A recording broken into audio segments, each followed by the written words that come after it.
Hello viewers, আসসালামু আলাইকুম। তথ্য যোগাযোগ কোর্সটিতে আপনাদের স্বাগতম। তথ্য যোগাযোগ প্রযুক্তি কোর্সটিতে আমি আজকে তৃতীয় চ্যাপ্টার নিয়ে আলোচনা করব এবং তৃতীয়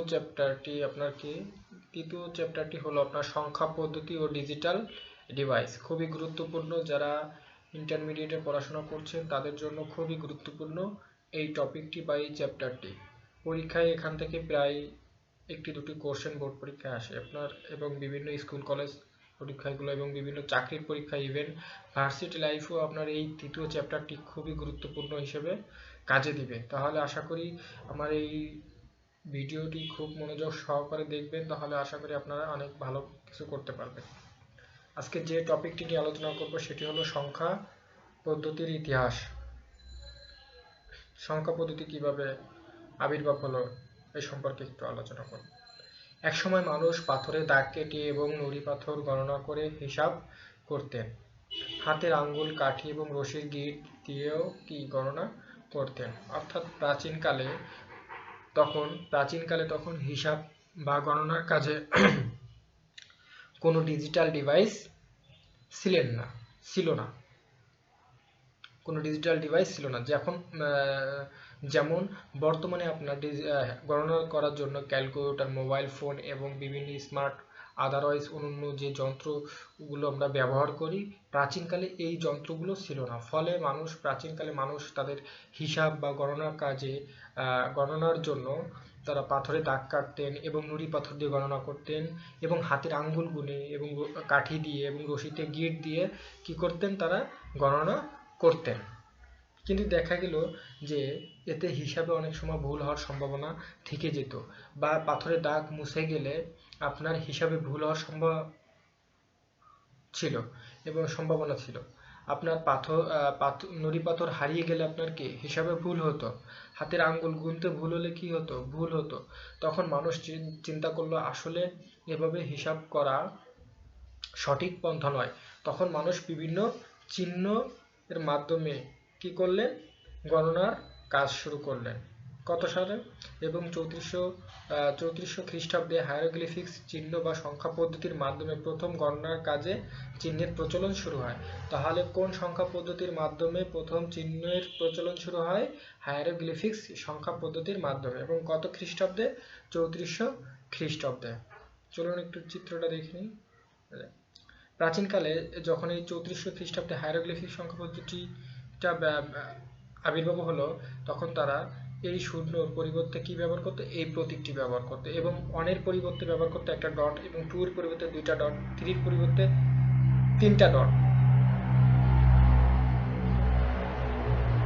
ফোর এর পরিবর্তে চারটা ডট, এবং ফাইভের পরিবর্তে কি ব্যবহার করতেন, এবং একটা রেখা ব্যবহার করতেন, এবং ছয়ের পরিবর্তে কি ব্যবহার করতেন, যে একটা রেখা এবং একটা ডট। এভাবে তারা কি করতেন, এই চিহ্নগুলো ব্যবহার করে তারা হিসাব করতেন। কখন?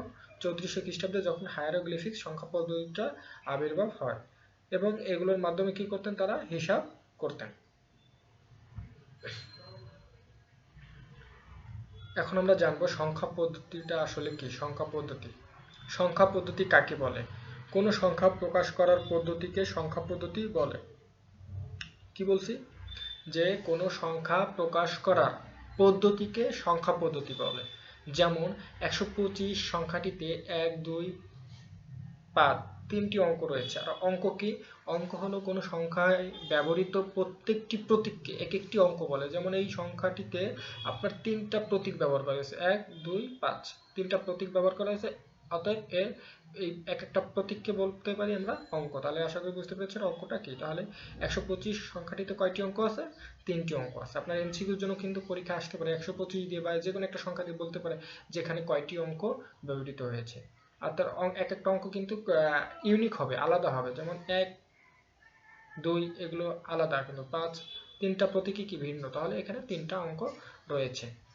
আর এই অঙ্কগুলো একটা ধারাবাহিক নিয়ম বা একটা নিয়ম শৃঙ্খলা মেনেই কি লিখতে হয়। যেমন 125 লিখতে গেলে আমাদের প্রথমে 1 লিখতে হবে, পরে 2 লিখতে হবে, পরে 5 লিখতে হবে। অর্থাৎ আমাদের এই সংখ্যাটা প্রকাশ করার জন্য এভাবে কি 125 প্রকাশ করার জন্য এভাবে লিখতে হবে। যদি আপনি 2, 1, 5 লিখেন তাহলে আপনার হবে না। তাহলে আমরা বুঝতে পারলাম যে একটা সংখ্যা প্রকাশ করার পদ্ধতিটাকে বা নিয়মটাকে বলতে পারি আমরা সংখ্যা পদ্ধতি।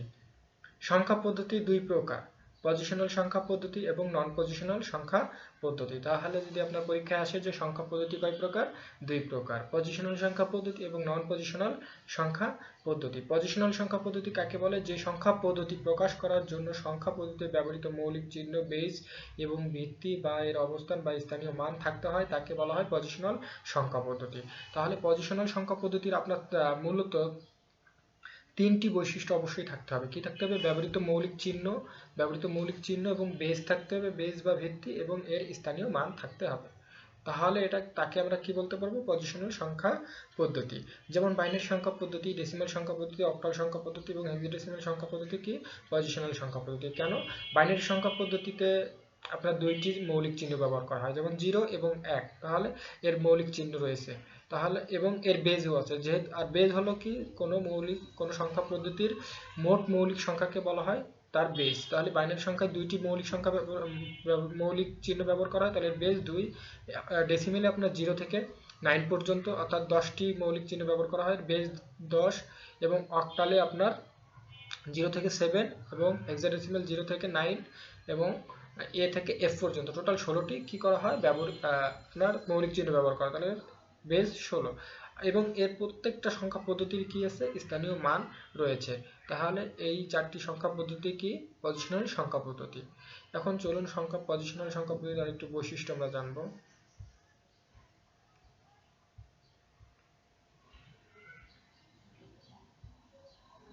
পজিশনাল সংখ্যা পদ্ধতির আরেকটু বৈশিষ্ট্য, পজিশনাল সংখ্যা পদ্ধতিতে কোনো একটি সংখ্যার মান বের করার জন্য তিনটি উপাদান প্রয়োজন। তাহলে একটা পজিশনাল সংখ্যা পদ্ধতির মান বের করার জন্য আমাদের কয়টি উপাদানের প্রয়োজন, তিনটি উপাদানের প্রয়োজন।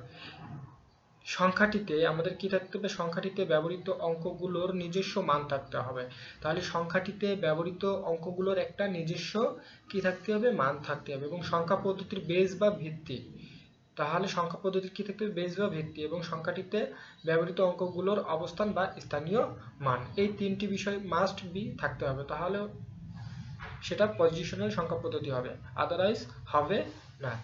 পজিশনাল সংখ্যা পদ্ধতিতে প্রতিটি সংখ্যাকে র্যাডিক্স পয়েন্টে দিয়ে পূর্ণ সংখ্যা এবং ইন্টিজার বলা হয়। পূর্ণ সংখ্যার ইংলিশ নাম হলো ইন্টিজার। তাহলে পূর্ণ সংখ্যা ও ফ্র্যাকশন এই দুই ভাগে ভাগ করা যায়। তাহলে আপনার পজিশনাল সংখ্যা পদ্ধতিকে দুটো ভাগে ভাগ করা যায়, একটা হলো পূর্ণ সংখ্যা, একটা হলো ফ্র্যাকশন। আর এর মাঝে যে চিহ্নটা ব্যবহৃত হয় সেটাকে বলা হচ্ছে আপনার র্যাডিক্স পয়েন্ট। দেখুন আমি এখানে একটি সংখ্যা লিখছি যে 125.25, এই যে সংখ্যাটা, এটা একটা পজিশনাল সংখ্যা পদ্ধতির। কারণ কি, এটাকে এই যে সংখ্যাটা, এটা পূর্ণ সংখ্যা, এটা আমরা লিখছি, এটা আসলে ফ্র্যাকশন সংখ্যা, আর মাঝে একটা কি ব্যবহার করছে, র্যাডিক্স পয়েন্ট। তাহলে পজিশনাল সংখ্যা পদ্ধতি এভাবে কি করতে হয়, অনেক সময় লিখতে হয়। পূর্ণ সংখ্যা, র্যাডিক্স পয়েন্ট এবং ফ্র্যাকশন আমি এই যে সুন্দরভাবে লিখে দিয়েছি। এটা হলো আপনার পূর্ণ সংখ্যা, এটা হলো আপনার কি র্যাডিক্স পয়েন্ট, এবং এটা হলো আপনার ফ্র্যাকশন বা ভগ্নাংশ। 125 সংখ্যাটিতে তিনটি অঙ্ক ব্যবহৃত রয়েছে। এখানে 5, 2, 1 কে যথাক্রমে একক, দশক, শতক দ্বারা গুণ করা হয়েছে। সুতরাং 5 এর স্থানীয় মান একক এবং 2 এর স্থানীয় মান দশক এবং 1 এর স্থানীয় মান শতক। তাহলে কি এর 5 এর স্থানীয় মান কি একক এবং 2 এর স্থানীয় মান কি দশক এবং 1 এর স্থানীয় মান শতক। তাহলে এদের দেখা যাচ্ছে যে এদের কি স্থানীয় মান রয়েছে এবং ইউনিক তিনটি মৌলিক চিহ্ন ব্যবহৃত হচ্ছে এবং এদের বেস বা ভিত্তি রয়েছে। তাহলে এগুলো কি পজিশনাল সংখ্যা পদ্ধতি। আশা করি বুঝতে পেরেছেন পজিশনাল সংখ্যা পদ্ধতি কি। নেক্সট ভিডিওতে আমি নন পজিশনাল সংখ্যা পদ্ধতি নিয়ে আলোচনা করব। আজকের ভিডিও আমার এই পর্যন্তই। আল্লাহ হাফেজ। যদি আমার ভিডিওটি আপনাদের ভালো লেগে থাকে অবশ্যই আমার চ্যানেলটি সাবস্ক্রাইব করবেন এবং লাইক, কমেন্ট, শেয়ার করবেন।